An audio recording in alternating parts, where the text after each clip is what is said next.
Benny Logan. Oh, Benny. Yeah, Benny. I thought you said Betty, not Benny. Oh, no. Okay. Who's Betty? My boy, Benny Logan. I think you the lost Bengals it. stay perfect with a 21-point win over the Browns. Andy Dalton connecting with his tight end Tyler Eifert for 3 scores. For Johnny Manziel, really a tale of 2 halves. In the first, Manziel led the Browns on their longest TD drive since 2013, but couldn't lead to any points in the second half.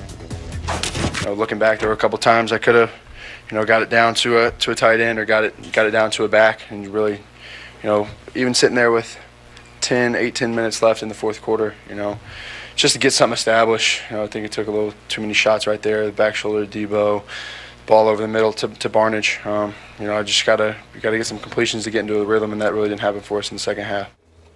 Stephen A., what'd you think of Johnny's performance last night?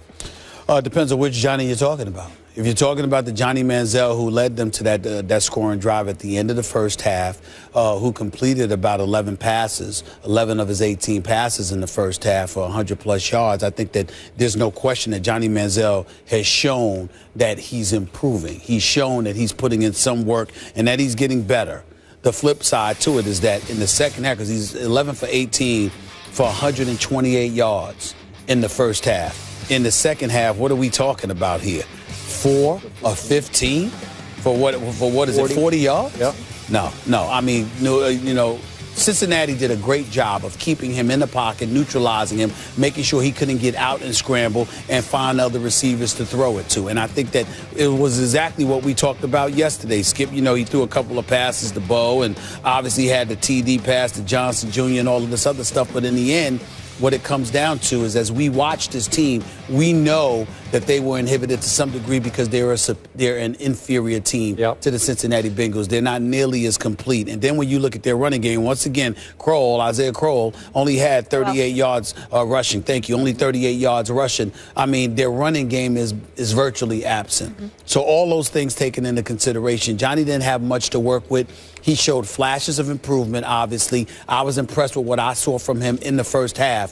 But once Cincinnati amped it up and really kept him contained and made him into nothing more than a pocket passer, combined with their receivers' inability to get open, he was completely neutralized and nullified and negated in every way. It was over. They were no match for a superior Cincinnati team. So overall, I can't give him more than a C because they got beat up in the second half. But I saw enough in the first half for me to say I'd like to see how he would be if he had some weapons, meaning some, the Josh Gordons of the world in the lineup, along with an offensive line that could do a better, or even a better running game to some degree. I saw enough to give him a C, but I can't give him more than that after that second half performance. This topic wears me out. It makes me sad in the end. It's difficult to talk about. I'm with you, but I'm not even as positive as you are about his performance last night. Obviously, if we rank it versus the 30-0 debacle at home against Cincinnati that he started and finished last year, it was improvement. His body language was better, confidence a little better. He seemed like a little more in control of the offense and what he was doing. Didn't look as lost. Give you all that. But I didn't love the way he played overall. I just didn't love it. But I'm with you. It's hard for me to react at all to this because I'm going to say it again. He is playing with the NFL's worst group of running backs and receivers. Nobody has a worse group of skill, quote-unquote, talent than Johnny Manziel is stuck playing with at this point. I'm going to say this again.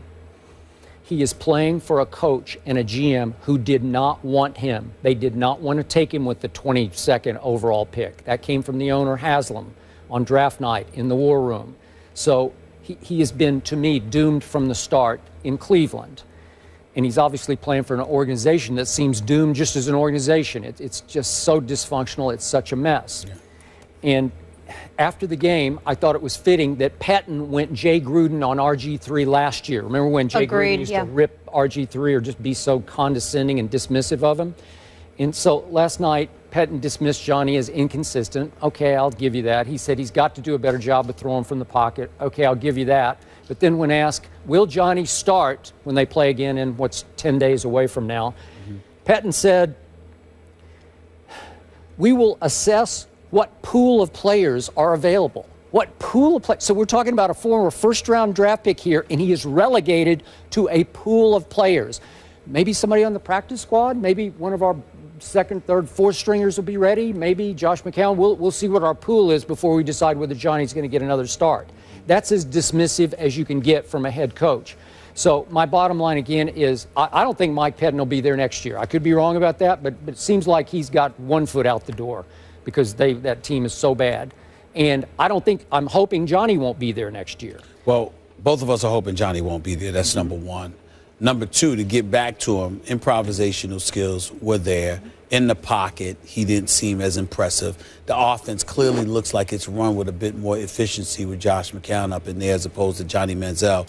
But I think that, Skip, I would say this. We spend so much time feeling sorry for Johnny Manziel. Is it time that we should all feel sorry for Mike Pettine? And the reason I bring that up is because, like you said, he didn't want Johnny Manziel, all right? It was forced on him. This man, and then Josh Gordon, with his obviously substance abuse issues. Yeah. So that had something to do with it. When you look at it from that perspective, and you've got two primary weapons alone, and then obviously, you've got some issues with injuries in your secondary on the defensive side of the ball.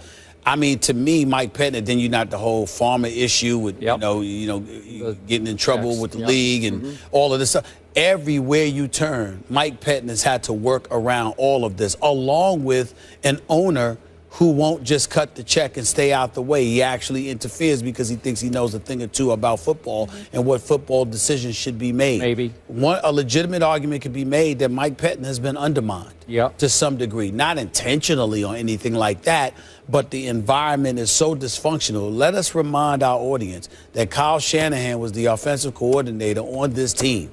Got let out of his contract. That does not happen with offensive coordinators. He wanted out, got let out, and immediately landed the job in Atlanta. So when you look at it from that perspective, everybody wants to jump ship.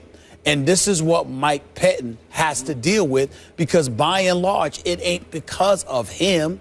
It's because of what goes on above him and how it interferes, how it interferes with what folks are doing below. All right, those are fair points, but I don't have a lot of respect for Mike Pettine as a head coach. I think he was a pretty good defensive coordinator who's in a little over his head as a head coach. And I'm not saying you're wrong. I'm saying I don't know that because I don't know how much of a chance he's had to be a head coach. All right. That's my issue with Mike Pettine. The bottom line of sadness that I felt for Johnny last night was, do you remember, if we could see this after his touchdown pass, he went over by himself on the sideline and did like an air chest bump to nobody.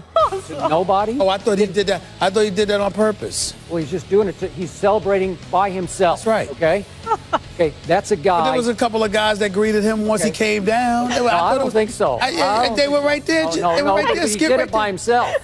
But I'm saying that I thought he was funny. No, but it's just you're saying he's I think you're reaching there. Okay, look, he's doing it by himself because he realize that when I was feels like he's an outsider, playing for a team that didn't really want him. That's Johnny, and plus he's gotten so much grief for all of his money signs, so he's saying, I'm going to go celebrate by myself over here, hopefully out of view of cameras. Obviously, there was a camera on him all the way up the sideline. I thought that was telling because that's Johnny's mentality right now. It's me against the world in Cleveland. I got nobody backing me. Nobody's behind me. Nobody's on my side in Cleveland. Coach certainly I'm alone. Well, I know for a fact he'd like to be gone. Well, for sure. He'd like to be gone, like to be in a better situation. Yeah. There's no question, and I don't blame him one bit. I'd actually like to see him in Houston. I would too. And the last thing, the one great thing we saw from him, to your point, and I want to push this.